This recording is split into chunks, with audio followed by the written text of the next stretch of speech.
அஸ்ஸலாமு அலைக்கும் வரஹ்மத்துல்லாஹி வபரகாத்துஹு. நம்ம இன்றைக்கி கனவு காண்பது அது எப்படி பலிக்கிறது அதுன்னு சொல்கிறாங்க. நம்ம அல்லாஹ் குர்ஆனில் கனவுகள் அதில் யூசுப் நபியோட அது அந்த அந்த சூறாவில் யூசுஃபுங்கிற சூறாவில் அவங்க கனவு கண்டது, நிறைய இடத்துல கனவை பற்றி இப்ராஹிம் நபி கண்டது, இப்படி நிறைய இடத்துல அல்லாஹ் சொல்கிறான். அது நம்ம அதுக்கு விளக்கம் அது பலிக்கிறது அப்படின்னு. மூசா நபி அவங்க இதுலேயும் ஃபிரௌன் கனவு கண்டதாக இப்படி நிறையா கனவுகள் அது விளக்கம் அப்படியே இருக்குது.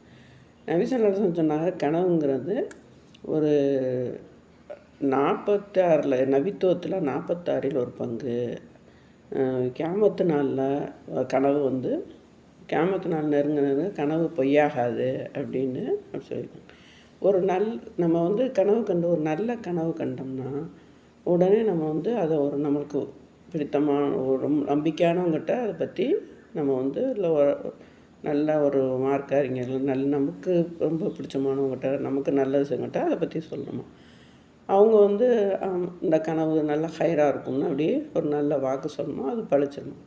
அதே நேரத்தில் ஒரு தீய கனவு கண்டால் ஷைத்தான் மூலம் நமக்கு வருதான். அதனால் நம்ம அந்த கனவு கண்டோன்னே இடது புறத்தில் 3 தடவை துப்பிவிட்டு அஊது பில்லாஹி மினஷ் ஷைத்தானிர் ரஜீம்னா அந்த கனவு நமக்கு எதுவும் செய்யாது. அதுக்காண்டி நம்ம கனவுக்காண்டி பயந்துக்கிட்டு இப்படி கனவு கண்டுட்டோமேன்னு மனசை போட்டு குழப்பிக்கிட்டு இருக்க தேவையில்லை. அது ஷைத்தான் தான் நம்மளுக்கு அதை அறிவிக்கிறாங்க.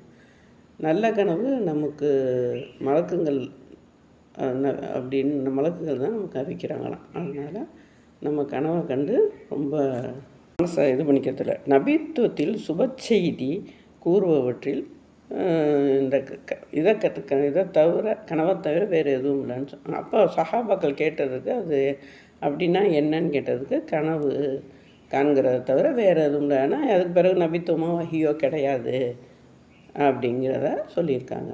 அது மாதிரி நபி ஸல்லல்லாஹு அலைஹி வஸல்லத்தை நம்ம கனவுல கண்டோம்னா அது உண்மை தான். ஆனால் ஷைத்தான் நபி ஸல்லல்லாஹு அலைஹி வஸல்லம் மாதிரி கனவுல வர மாட்டான். அதனால் நம்ம கனவுல நபி ஸல்லல்லாஹு அலைஹி வஸல்லம் அவங்க பேரை சொல்லி நம்ம கனவு கண்டோம்னா நபி ஸல்லல்லாஹு அலைஹி வஸல்லம் தான் நம்ம கண்டோம். நம்ம ஷைத்தான் அவ்வாறு வேஷம் போட்டுக்கிட்டு வர முடியாதுங்கிறதையும் ஹதீஸில் சொல்லுவோம். என்ன நீங்கள் கனவுல கண்டீங்கன்னா மறுமையிலே என்னை காண்பீங்க அப்படின்னு, ஏன்னா ஷைத்தான் அப்படி வர மாட்டான்னு சொல்லியிருக்காங்க.